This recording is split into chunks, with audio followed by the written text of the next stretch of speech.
My name is Eleanor Rose Hayes. I am 68 years old, 5'3" in stockings, and for most of my life I have tried to take up as little space as possible. People like me are easy to overlook. We wear beige cardigans and sensible shoes.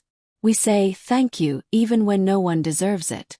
We smile when we are dying inside because someone once told us a good woman keeps the peace. I kept the peace for 46 years of marriage, 38 years of motherhood, and 2 solid years of slow, deliberate hell. It started the day I sold the house on Maple Lane.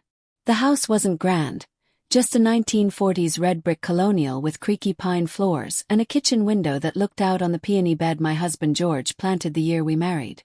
But it was paid for, it was mine, and it was the only place on earth where I had ever felt completely safe. Richard, my only child, sat across from me at the closing table 2 years ago and squeezed my hand. Mom, this is the right thing. We'll all be together.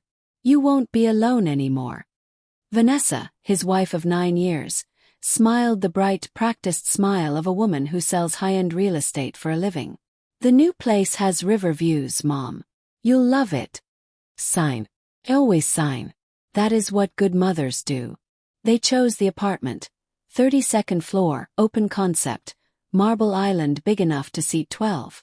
$842,000 in cash from Maple Lane. They told the notary it was safer to title the new place in their names. You don't want the headache of maintenance fees at your age, Mom. He nodded. I always nod. The first night they showed me to my room. It used to be a walk-in pantry. They had installed a single bed, a rod for hanging clothes, and a small dresser. There was no window, only an air vent that rattled day and night. Temporary, Vanessa said, kissing the air beside my cheek. We're redoing the guest suite next month.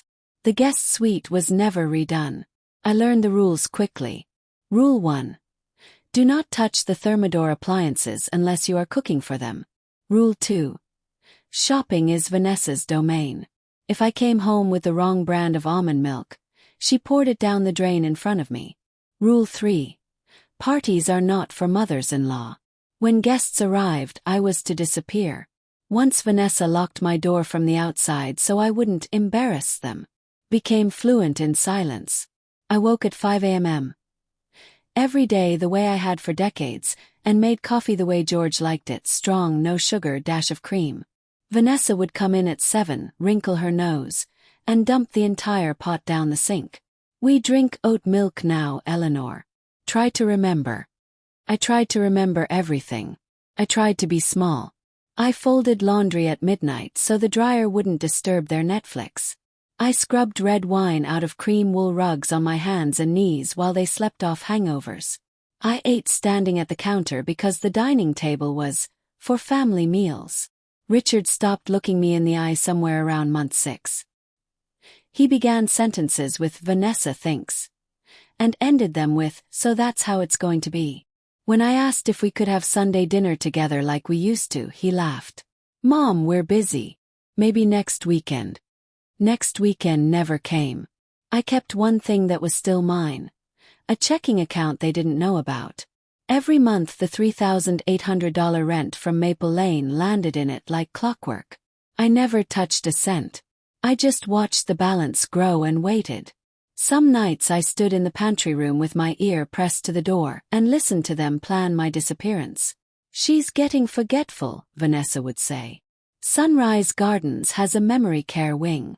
It's only $6,200 a month. We can use her Social Security and pension. Win-win.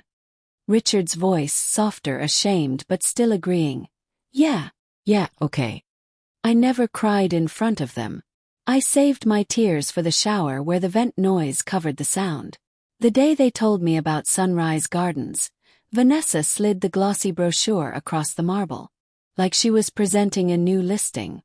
They'll pick you up tomorrow at noon, she said, smiling with all her teeth. We've already packed your things. Richard added. It's for the best, Mom. You'll have people your own age. I looked at the brochure pictures of smiling gray-haired people playing shuffleboard and felt something inside me finally snap, not with noise, but with perfect, crystalline silence. That night I waited until the apartment fell dark.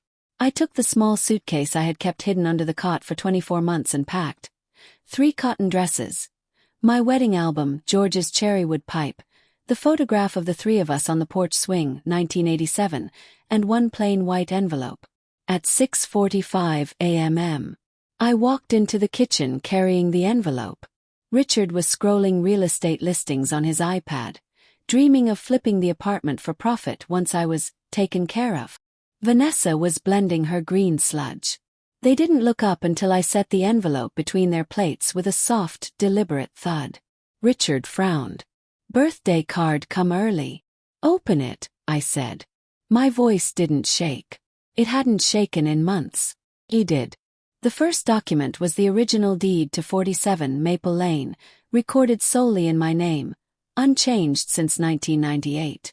The second was the lease agreement with Daniel and Sarah Whitmore, $3,800 monthly, 24 months paid, direct deposited into my secret account. The third was the promissory note and mortgage for this apartment, $722,000 balance, interest-only period ending last week, signed only by Eleanor Rose Hayes. The fourth was the bank's official 30-day notice of default and election to sell under deed of trust. Vanessa made a sound like a kettle about to explode. Richard's coffee cup slipped and shattered on Italian tile, brown liquid spreading like dried blood. You never sold the house," Richard whispered. "I tried to tell you," I said gently. "Many times. You were always too busy." Vanessa found her voice, high and splintered. "This is theft. Fraud. We'll have you declared incompetent. You'll lose," I said, calm as chapel bells. "I have spent 2 very quiet years making certain every comma is in place. The realtor who helped us, Mrs. Langford, and I go to the same church. She understood when I explained family complications." Richard's face went the color of ash. "Mom, please. We can fix this. Take the master, take the car, anything." I looked at my son, truly looked at him. The little boy who used to cry when the goldfish died had become a man who weighed my life in dollars per square foot. "You stopped needing a mother," I said softly, "the day you started needing a doormat. I am done being walked on." Vanessa blocked the hallway, manicured nails digging into my arm. "You are not leaving this apartment, you malicious old." Richard caught her wrist. "Not from chivalry."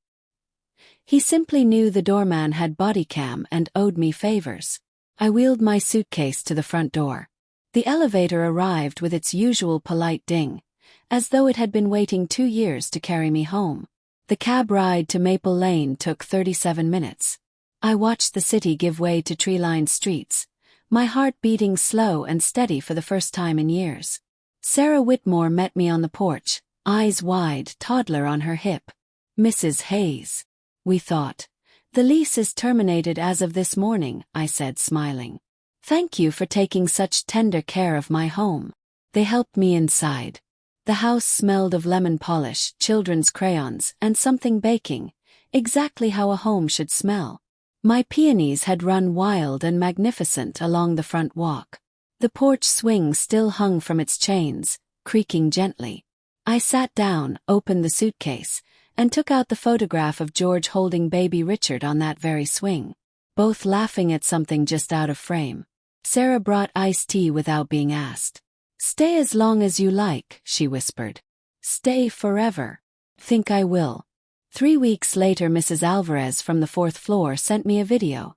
Richard and Vanessa loading boxes into a U-Haul while Vanessa screamed about that vindictive witch. The concierge changed the locks at midnight, exactly as arranged. The bank auctioned the apartment in February. A lovely young couple with a golden retriever bought it. They wave when they see me downtown.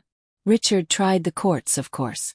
Hired a lawyer who charged $650 an hour and still lost in 43 days flat. The judge, a silver-haired woman with kind eyes and zero tolerance for greed, ruled that no gift occurs until title actually passes. Title never passed. The mortgage, however, most certainly did. Richard called once, 6 months later, drunk and sobbing at 2:14 a.m. "Mom, I'm so sorry. Vanessa left. We're in a 1-bedroom in Oakwood now and I miss you every day." I listened the way I once listened to thunderstorms when he was small, patient, distant, letting it pass. I miss the mother I thought I had, I said at last. But that woman died the day you locked her door from the outside. Goodbye, Richard. I blocked his number, then unblocked it only long enough to send one photograph. Me on the porch swing at sunset, tea in hand, peonies glowing behind me. Caption: Some Sundays I bake apple pie the way George loved it. Crust from scratch, extra cinnamon. The neighbors come. Mrs. Carter brings cinnamon rolls. Mr. Patel tells long stories about Bombay. Sarah's twins chase fireflies while Daniel mows my lawn without being asked. We play cards on the porch until the stars come out. No one calls me the help. No one measures my worth in square footage. On the anniversary of the day I left, I planted a new peony bush. Deep burgundy, George's favorite color. It bloomed this spring, huge and fragrant, like forgiveness I never asked for and don't need. Sometimes when the evenings are soft and gold, I sit in George's old rocker and smoke his pipe just once a year, on his birthday, letting cherry tobacco drift into the dark. Tell him everything. He laughs the way he always did, as if to say, "Took you long enough, Ellie." People ask if I'm lonely. I was lonely in a 32nd floor pantry with a locked door. Here, with windows open to birdsong and children's laughter, I am the opposite of lonely. I'm full. I never changed my will. When I go, Maple Lane will pass to Sarah and Daniel's children with a scholarship in George's name for any child who dreams of growing things. Richard will receive the porch swing and the photograph of the three of us taken the summer he turned 5. That is enough. That is more than enough. Some nights I still dream of the humming vent and wake gasping. Then I hear crickets outside my real window, smell peonies through the screen, and remember. I am home. I am 68 years old, and I have never been younger. The envelope on the table was plain white, the kind you buy 50 for $1. Nothing about it suggested the earthquake inside. But earthquakes don't announce themselves with trumpets. They simply move the ground beneath your feet until the life you thought was solid falls away, and you discover the only thing left standing is you. Understood. And I have never sat back down.